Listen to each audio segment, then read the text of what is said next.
శ్రీ మహాగణాధిపతయే నమః. శ్రీమాత్రే నమః. మాచిరాజ్ భక్తి ప్రేక్షకులందరికీ నమస్కారం.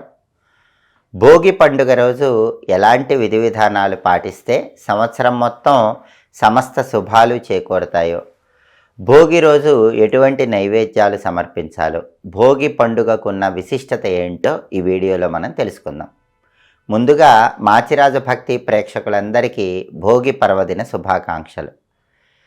2026 సంవత్సరం జనవరి 14వ తేదీ భోగి పర్వదినం అయ్యింది. పూర్వ సిద్ధాంతం ప్రకారం జనవరి 14 భోగి పండుగ రోజు కొన్ని ప్రత్యేకమైన విధి విధానాలు పాటించాలి. వాటిలో ముఖ్యమైన విధి విధానం ఉదయాన్నే భోగి మంటలు వేయాలి. భోగి రోజు భోగి మంటలు ఎందుకు వేయాలో దానికి సంబంధించిన కథ ఏంటో దేవీ భాగవతంలో చెప్పారు. దేవీ భాగవతం ప్రకారం ఒకానొక సమయంలో హిరణ్యాక్షుడనే పేరు కలిగిన రాక్షసుడి వంశంలో రురువు అనే పేరు కలిగిన రాక్షసుడు జన్మించాడు. ఈ రురువు బ్రహ్మదేవుడి గురించి తపస్సు చేసి నాకు మరణం లేకుండా వరం ఇమ్మని బ్రహ్మదేవుడిని అడుగుతాడు. అప్పుడు బ్రహ్మదేవుడు అందుకు అంగీకరించకపోవడంతో రురువు బాగా ఆలోచించి ఎవరైతే 30 రోజుల పాటు ఇంటి ముందు గొబ్బెమ్మలను పెట్టి ఆ గొబ్బెమ్మలు ఎండిన తర్వాత ఆ గొబ్బెమ్మలన్నీ మంటల్లో వేసి ఆ మంటల్లో నన్ను తోస్తారో అప్పుడు మాత్రమే నాకు మరణం రావాలి, మిగిలిన సమయాల్లో నాకు మరణం రాకూడదు అని రురువు బ్రహ్మదేవుడి దగ్గర వరం తీసుకుంటాడు.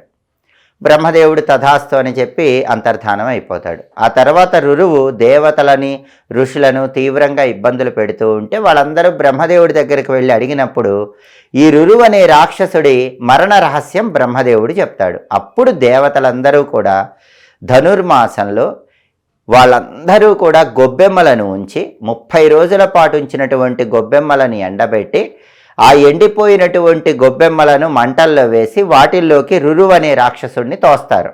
అలా తొయ్యగానే రురువు అనే రాక్షసుడు సంహరింపబడ్డాడని, అలా దేవతలందరూ కూడా మంటల్లోకి రురువు అనే రాక్షసుడిని తోసిన రోజు భోగి అని దేవీ భాగవతంలో చెప్పారు. అందుకే రురువు అనే రాక్షసుడి మరణానికి సంకేతంగా భోగి రోజు అందరూ కూడా భోగి మంటలు వేయాలి. ఇది పురాణ కథ. అయితే ఈ పురాణ కథలో ఉన్నటువంటి ఆధ్యాత్మిక రహస్యాన్ని అందరూ తెలుసుకోవాలి. ఆ రహస్యం ఏంటంటే రురువు అంటే సూక్ష్మక్రిమి అని అర్థం. అంటే వాతావరణంలో ఉన్న సూక్ష్మక్రిములన్నీ తొలగింపజేయటానికి భోగి మంటలు వేయాలి. అది భోగి మంటల్లో ఉన్నటువంటి ఆధ్యాత్మిక రహస్యం. అందుకే భోగి రోజు అందరూ కూడా ఉదయాన్నే చక్కగా ఎండిపోయినటువంటి గొబ్బెమ్మలు, ఇంట్లో పనికిరాని వస్తువులు వీటన్నిటినీ కూడా ఒకచోట ఏర్పాటు చేసి భోగి మంటలు వేస్తారు. అయితే పరిహార శాస్త్రం ప్రకారం సంవత్సరం మొత్తం అదృష్టం కలిసి రావాలంటే భోగి మంటల్లో ఒక ప్రత్యేకమైన మూట వేయాలి. ఆ మూట ఏంటంటే భోగి రోజు భోగి మంటలు వేసుకునేటప్పుడు ఒక ఎరుపు రంగు వస్త్రం తీసుకోండి. ఆ ఎరుపు రంగు వస్త్రంలో కొన్ని తెల్ల ఆవాలు ఉంచండి, కొన్ని కర్పూరం బిళ్ళలు ఉంచండి, వీలైతే 2 గోమతి చక్రాలు కూడా ఉంచండి. వీలు కాని పక్షంలో కేవలం తెల్ల ఆవాలు, కర్పూరం బిళ్ళలు ఎరుపు రంగు వస్త్రంలో ఉంచి మూట కట్టి ఆ మూట చేతిలో పట్టుకొని భోగి మంటల చుట్టూ 3 సార్లు తిరిగి ఆ మూట భోగి మంటల్లో వేయండి. దీనివల్ల సంవత్సరం మొత్తం శత్రుబాధలు, దృష్టి దోషాలు ఉండవు, సమస్త శుభాలు చేకూరతాయి. అలాగే భోగి రోజు స్నానం చేసే ముందు భోగి మంటల మీద కాగబెట్టినటువంటి నీళ్లు మీరు స్నానం చేసే నీళ్ళలో కలుపుకొని ఆ నీళ్లతో స్నానం చేయాలి. కాబట్టి అందరూ కూడా భోగి రోజు మంటలు వేసేటప్పుడు ఏం చేయాలి, ఒక బిందెలో నీళ్లు తీసుకుని ఆ నీళ్లు భోగి మంటల మీద వేడి చేసుకోవాలి. అలా వేడి చేసిన నీళ్లు మీరు స్నానం చేసే నీళ్ళలో కలుపుకొని ఆ నీళ్లతో స్నానం చేయాలి. అలాగే భోగి మంటలు పూర్తయిపోయిన తర్వాత అందరూ కూడా ఆ భోగి మంటల నుంచి వచ్చినటువంటి బూడిదను నుదుటి మీద, గుండెల మీద రాసుకుంటూ శ్రీయమిచ్చేత్ హుతాశనాత్ అనే మంత్రాన్ని 3 సార్లు చదువుకోవాలి. ఈ మంత్రంలో ఉన్న అర్థం ఏంటంటే శ్రీయం అంటే సంపద, హుతాశనుడు అంటే అగ్నిదేవుడు. అగ్నిదేవుడు సంవత్సరం మొత్తం మాకు సిరి సంపదలు అనుగ్రహించాలి అని ప్రార్థించడమే ఈ మంత్రంలో ఉన్న అర్థం. అందుకే అందరూ శ్రీయమిచ్చేత్ హుతాశనాత్ ఈ మంత్రం చదువుకుంటూ భోగి మంటల నుంచి వచ్చిన బూడిదను రాసుకోవాలి. అలాగే భోగి మంటల వెనుక ఇంకొక అద్భుతమైన రహస్యం ఉంది. ఆ రహస్యం ఏంటంటే కేవలం వస్తువులు మాత్రమే కాదు, మనలో ఉన్నటువంటి దుర్గుణాలన్నీ కూడా భోగి మంటల్లో కాల్చేయాలి, మంచి గుణాలు పెంచుకోవాలి. అది భోగి మంటల నుంచి అందరూ తెలుసుకోవాల్సిన సందేశం. అలాగే భోగి రోజు చాలా ప్రాంతాల్లో డప్పు వాయించే ఆచారం ఉంటుంది.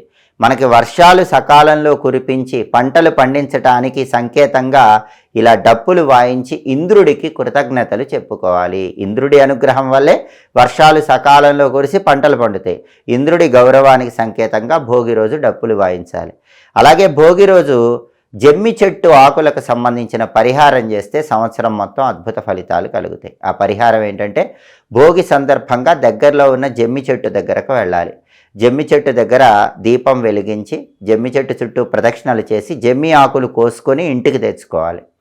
ఆ జమ్మి ఆకులు ఇంట్లో భద్రపరుచుకొని సంక్రాంతి రోజు ఆ జమ్మి ఆకులు పూజలో ఉంచాలి. పూజ పూర్తయిపోయిన తర్వాత సంక్రాంతి రోజు ఆ జమ్మి ఆకులు ధనం దాచుకునే బీరువాలో దాచిపెట్టుకోవాలి. దీనివల్ల సంవత్సరం మొత్తం తలపెట్టిన పనులన్నింటిలో విజయం చేకూరుతుంది. భోగి రోజు ఈ జమ్మి చెట్టు ఆకుల పరిహారం చేసుకుంటే అద్భుత విజయాలు కలుగుతాయి. అలాగే భోగి సందర్భంగా కొత్త బియ్యం పెసరపప్పుతో కలిపి తయారు చేసిన పులగాన్ని ఇంట్లో ఇష్టదైవానికి ప్రత్యేకించి శ్రీ మహావిష్ణువుకు నైవేద్యంగా సమర్పించాలి. పులగ నైవేద్యం పెట్టి ప్రసాదంగా స్వీకరిస్తే విష్ణుమూర్తి సంపూర్ణమైన అనుగ్రహం సంవత్సరం మొత్తం కలుగుతుంది.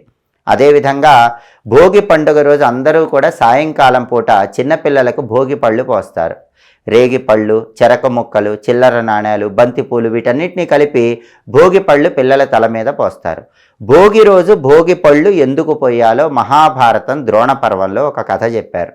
ఆ కథ ఏంటంటే నరనారాయణులు ఇద్దరూ కూడా బదరిక వనంలో అంటే రేగి చెట్లున్న వనంలో తీవ్రమైన తపస్సు చేస్తున్నప్పుడు నారాయణుడు పరమేశ్వరుడికి సంబంధించి ఇసుకతో ఒక శివలింగం తయారు చేస్తాడు. దీన్ని సైకత శివలింగం అంటారు.